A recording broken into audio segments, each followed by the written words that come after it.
the judge sent me a letter. He says, you are guilty of this, you are guilty of this. I want you to show up such and such a time. I didn't show up because I had an appointment with the Army.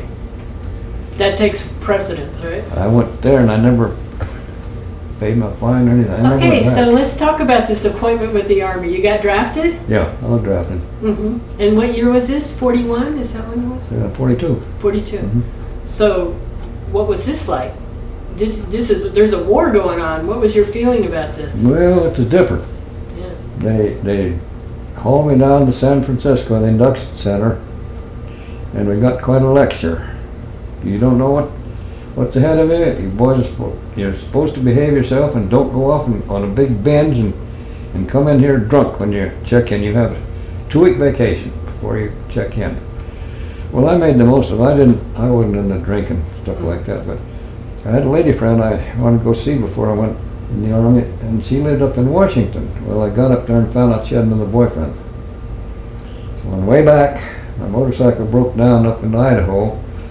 I had to take it into the shop, and by the time I got it fixed and got home, I was late. I was AWOL. Ooh. I went to the draft board and said, what am I going to do? Well, we're going to put you on the bus and send you down to induction center. In a way, that breakdown was you might say a gift from heaven, something like that, because the groups I was supposed to go in with, they shipped out right away to Europe, and they were infantry. I made the Air Corps. Oh, wow. Like That's that a big difference. Yeah. So I'd have been a dog face in a trench over there, probably. Yeah. I went to school down there in Texas, and I got a certificate. Well, here's another point, though. The Air Corps guys, they got put in the Air Corps because they had some brains to them, too, didn't they? Well, when we took our exam, they wondered what I did in the past. I told them I worked on old cars, worked on motorcycles, and I didn't know where they're going to put me. I took an IQ test, and I was up there. Yeah. I was okay there. But, it was different. So you went to Texas for training, huh? What part, do you remember? Yeah, separate field, Wichita Falls. Okay. I graduated from school there, and then I was shipped up to Spokane, Washington. And that was kind of a holding center. And then we went down to Ephrata, Washington. And that's where I was put on a assignment working on B-17 bombers, overhauling bombers. I was never shipped overseas. Okay. So your mechanical ability got you a... Well, it got me up in the air with some of these bombers that flew over.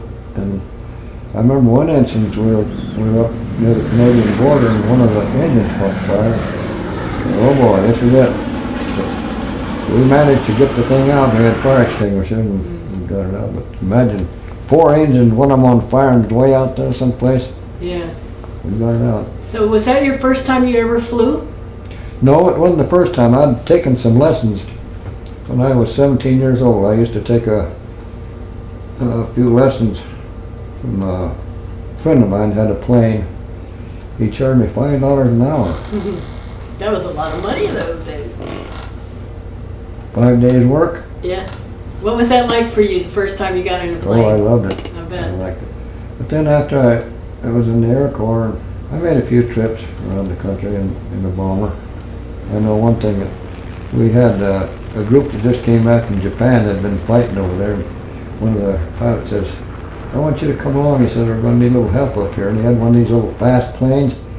Oh, I'd like to die. He'd skim right down there. People would scare me. That was enough adventure for you. It's nice to know you finally found something that was a little too much. So you were in the military how long then? Let's see, we went in August of 1942, and then after going through training and working on planes up in Washington, when November came around the following year, let's see, I was in a year and a quarter, about 15 months.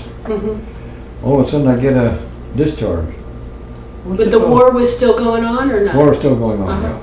That was just before the June 6th when the European continent was invaded. So you got a discharge, and do you know why? Yeah, I got a military. It was a disability because of the broken bones in here. It showed up And one of their tests, it showed up where there'd been fractions, says you're gonna be trouble with arthritis later on. So they turned me loose. I guess So- they didn't want me hanging around Were anymore. you glad about that?